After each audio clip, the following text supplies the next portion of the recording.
I spent a lot of time researching and reading and listening to people talk about marketing, but I actually learned something from Jordan Sibley I never heard before. She refers to something called a MOFER. And if you love marketing like I do and you want to hear more about what a MOFER could be, check out this conversation with me, Courtney, and Jordan Sibley.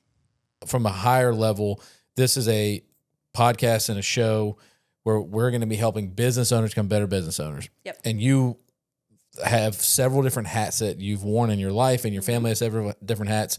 And so I would love to know about how your mindset on marketing and any of the areas of what you do. So as a somebody who runs a brokerage, marketing to agents, somebody who has been a real estate agent, whose husband is still a real estate agent, somebody who is helping their agents market themselves. Yep. What is your philosophy on marketing and your stance on how you can help people get more business?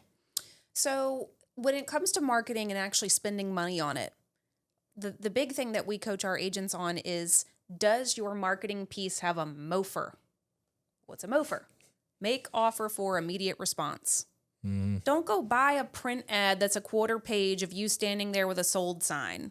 That's great for brand awareness. But why should I call you? Yeah. What if there's a QR code on your ad that says, scan here for a complimentary home valuation?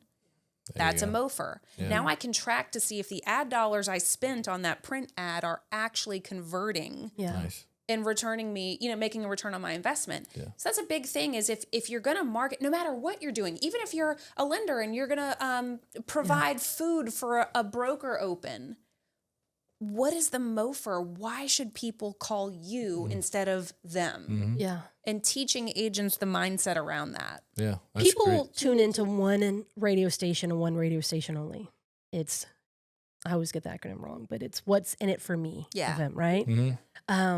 It's that concept of like, great, you sold XYZ, but how does that apply to me? Yeah, that doesn't Right? mean anything to me. How do I know, like that sure might talk about, that might talk about your, the fact that you're doing business repeatedly and you're a top producer. Like I get that. But at the same time, people all day long, they're gonna be like, okay, but that's like they're Just at like that every point, other ad that's in the magazine. well, it might just be like, hey, that's money in your pocket, great, but how does that put money in my pocket? Sure. Because how many plumbers are out there on Facebook and Instagram going, I unclogged 23 toilets today? Yeah. They don't talk about that. And that's why it always kills me. It's a blessing that agents talk about their production. That is huge. And again, what's in it for the consumer? Yeah. Great. It is, you're showing your credibility by doing that. But I do agree with you. At a certain point, you're not adding any value to anybody. Yeah. And I think that's what you said. Like whenever you're putting that QR code for somebody to click on it and go there and get something, you're adding value to the consumer Yes. as opposed to just like you said, showing what you've done and showing your accolades. It's not grabbing anybody's attention to make them want to take action and have a reason to reach out to you any different than anybody else that they've seen. So one of my business partners has a great spin on this. He does volume. And so instead of just being like, constantly talking about the volume, now this is a little bit old school, ordered off of like eBay, like one of those Coke can, film, recorders or whatever. And he has one on a selfie stick and he literally will do a vlog. So when we buy houses, he will do a vlog of this is how I overcame objections. This is how I solved a certain problem. And he tells the story and then he puts it up on his YouTube. His YouTube is seller facing and it is literally story after story of how he overcame whatever hurdle. Maybe it was, hey, we were on a contract to close and a week before we went to close, we found out a pipe burst.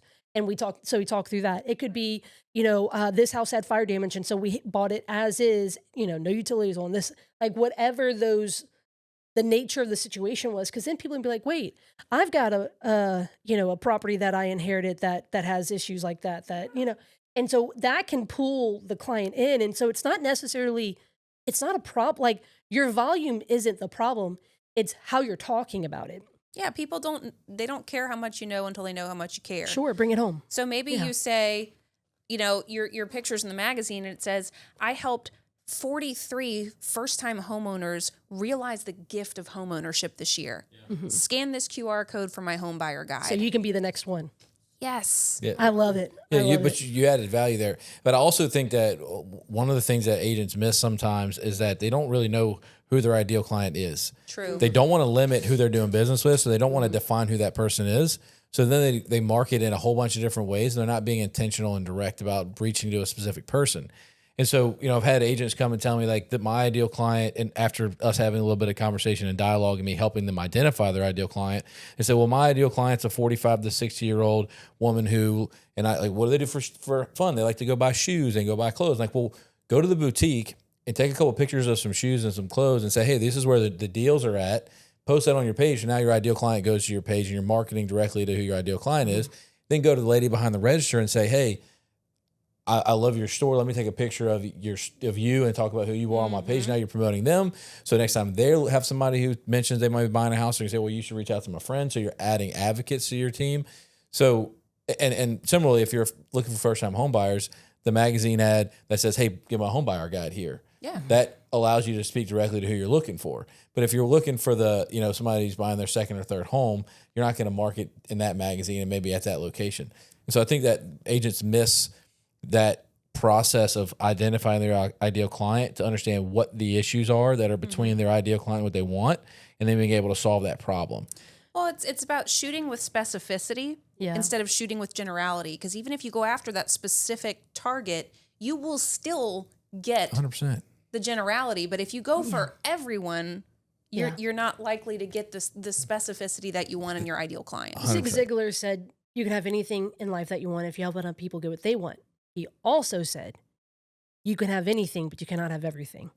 And so my question for you, so Jared, anytime you and I have interviewed real estate agents, there has often been almost a discomfort with the word ideal client among real estate agents. So you as a coach, as a team leader, what are your thoughts on this? Because obviously some people, like any business is a good business, like Courtney. What do you, and I'll be very honest, I was talking with someone who I know they kill it in this certain neighborhood, in this certain area, but I had a property I was looking to sell, and they're more luxury, but this is an area they're very like competent in, but it wasn't a luxury property. So I was kind of like, at first I was kind of like, hey, am I rubbing up against something you don't want?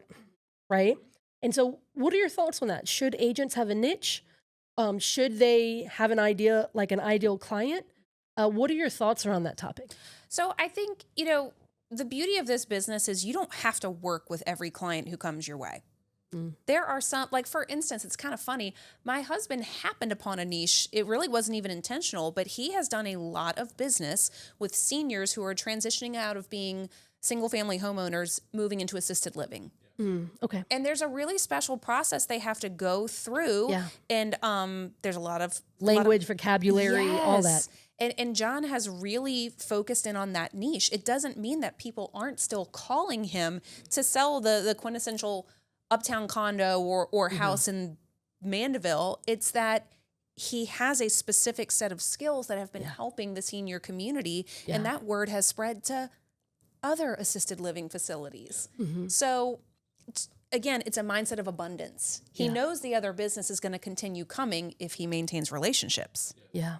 But specifically, he can still target that senior community and take market share there. Your process that you build for your business is likely going to be able to handle most of the transactions that come your way, especially in real estate. Like the process is similar no matter whether somebody's buying, selling their It's home. mostly moving. repeatable. Yeah, it's mostly repeatable. So like we've similarly built a process for the most difficult transactions. We market those types of things in Courtney's sphere a lot. And then when the cash sale, When the easy ones the come easy one along, comes along, you just plug right into the system and you can run with it. And so, the process you build allows you to market to who you want to market to. And if you build a great enough process, then you can handle pretty much most of the work that comes through your system. Yeah. Just like I'm very clear on who the ideal agent is that I want to attract to our brokerage. Let's talk about that. So you've talked, you wear two different hats. And so for marketing to attract business, so your husband is in production. For you guys is real estate. Is it still a team? So Or is it just right now? It is just him. He'll okay? probably But be you've growing had it back a one team in day. the past. Yeah. No, that's fair. And so then you've got the hat that he's wearing for that. And then what about your hat as team leader? What does that look like for marketing for business for you? So for me, I don't believe in the word recruiting because it just feels yucky. I believe in attracting, and you can't attract unless you're providing value first. Yeah. So my ideal client is a realtor who's looking to grow their business, push through a previous ceiling that they were hitting. And make no mistake, that can be somebody who was stuck at only 3 units a year that wants to get to 10. Doesn't mean that the only person I'm looking after is some $20 million producer. Yeah. It means somebody who is learning based that wants to grow in some capacity. Yeah. That's my ideal person. But if I ever have coffee with an agent that they're like, yeah, I never show up to the brokerage. I only do the required CE on the last day of the year in 30 minutes, and that's me. I'm like, that's wonderful for you. We're not likely an ideal fit, and that's okay. Well, and I think that's potentially that's at least my answer to the whole question. Should you have a niche or should you be a generalist? At the bare minimum, you should know who's not a good fit for you. Yes. Yeah. Because that is where, as Gary Keller, I quote this, is probably the most common thing I quote from Gary Keller is in the book Shift. He says, unmotivated sellers and buyers in a changing market, a waste of time, money, and effort. And so there's a level there for me, my most, non-ideal client is someone who has no reason, no basis to be selling to someone like me. And so it's like, I tell them all day long, look, I know that my cash is convenient. I know that me being an investor, I can close quick, all these different things. I can buy as is. I know all that's convenient, but if you don't need to sell to me or have a very specific want to sell then at I a may not discount, be for you. I'm not the right fit. I'm like, look, I promise, just because you want to save, whatever 3 to 6%, whatever the commission may be, I promise you, I'm a lot more expensive than that. Yeah. And there's a level there that I promise you. And so that was actually huge for me is most of my conversation with people is determining if we're the right fit for each other up front. And that's actually the easiest part is instead of knowing what my ideal client is, I know who's not. Yeah. I can say that more with clarity. Sure. So, and I want to give you an idea. You might have thought about this already from a realtor standpoint. I think Keller Williams, huge opportunity in this area. Being that you have such a great training program and have the way of bringing up and identifying agents, and I think, and I'll go slow with this. I think that the DISC assessment, the KPA, that right there helps you identify what type of a human being you are, right? A lot of clarity around who you are personally. The training program allows agents to come in and learn how to be agents early on in their career. Yes. Being that we're coming out of a hard market, there are some successful older agents in this area that may not want to ride that wave back up and be as busy, that may want to finally transition plan. There's a huge group of young agents at Keller Williams that can come on and help somebody grow their business and take it into the sunset. And creating a succession plan for real estate agents is a completely foreign idea that I haven't seen anybody. I've seen a couple of people do it well, but I think it's a huge opportunity, especially for Keller Williams, being that y'all have such a great training program. You can help be able to profile, for lack of a better word, these young agents to know exactly what type of a system they'll fit well into, so that somebody who's a seasoned agent can really go and have some conversations with several young, high potential people and say, I want you to be the person I groom up to sail me off to the sunset for 10 years. I think there's a huge opportunity for that in this market in general. I think Keller Williams is a great resource for young, very talented people that are hungry, that don't really know the bad habits that we went through. Yeah. That I'm talking about from 2021, that everybody just kind of like rode the wave and didn't really do the activity. Now the people who are coming in are realizing what it means to work hard in order to be able to pay some bills. Because the market's not great. If you're a successful agent and you want to be able to identify a young agent to help carry your business off to the next phase of your life, I think that y'all have a great opportunity for that. Yeah, we just had an agent actually purchase the database of a very successful team when they moved out of state. And make no mistake, as a realtor, your only saleable asset is your database. Your database is your data bank. And we do actually have, go figure, a training program for agents that are looking to segue out of the business onto their next, but still earn a fruitful living off of referrals. 100%. Yeah. It's great. I think it's great. I think it's great. So as we wrap up, going into the next quarter, going into this year, I know y'all have this is your first year as the team leader. What are your goals that you've set for you this year as a team leader? So the big goals that we have are to attract quality to our office, not quantity. And that includes we call it, you can't open the front door to new people if you don't close the back door to the people you already have. Otherwise, it's retention matters too. Retention is so important for us. So does every member of my leadership team every day do something to make sure our agents know that they are loved, they are respected, and valued? Nice. That is the overarching goal, is to love on our people and attract more quality people. Yeah. And then the second thing would be to get $100,000 in our local KW Cares account so that we can not only help on a national level, but hyper locally with our own agents. Gotcha. And do y'all individually have buckets? Like, does Jordan have her own account that you can donate to? No. So it's just collectively as the Market Center, as the brokerage. The Market Center. Yeah. Cool. And then people can just go online and put money into the account?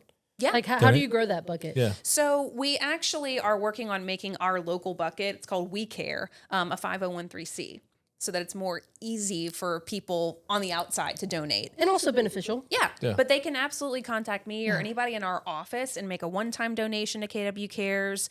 We just helped an agent in California who lost everything in the wildfire. Everything. He's a KW agent out of LA. We just voted to give him $2,500 because he lost his computer. He lost all of his electronics. So having that local We Care account and access to the national KW Cares account, like, we can impact somebody's life. Yeah. And you guys love to show up, because we know down here in the South, we know what it's like to get hit. Natural disaster. Yeah. So how can we help you with those goals, Jordan? So if you ever want to donate to a good cause and know exactly where it's going, KW Cares all the way. Cool. Because I can't tell you how many times my husband, myself, my oldest daughter, we've been boots on the ground for relief efforts after natural disasters. And I see exactly where my money's going. It's to help buy generators, hot meals, food, water, tarp on a roof. That's huge. It's just to reach out to myself or anybody on my leadership team and donate to KW Cares. Then the second thing is if you're an agent or know an agent that's really struggling with their mindset or bursting through a ceiling that they're hitting their head on, hey, introduce them to me. Let's have coffee. Maybe we're a good fit. Maybe we're not, but I'm going to love on them and pour value to them regardless. I think that's the key. I know that I know you're genuine with that. You're going to help them whether they're a Keller Williams agent or not. Yes. Because the industry's going to be better for it. And I think that says a lot about you. So, well, I appreciate you coming and talking to us today. And what goes by faster than you think. That was crazy. Yeah. Well, you did great. Time flies when you're having fun. Yeah. We appreciate you, Jordan, and we're looking forward to 2025 with you. Thank y'all both.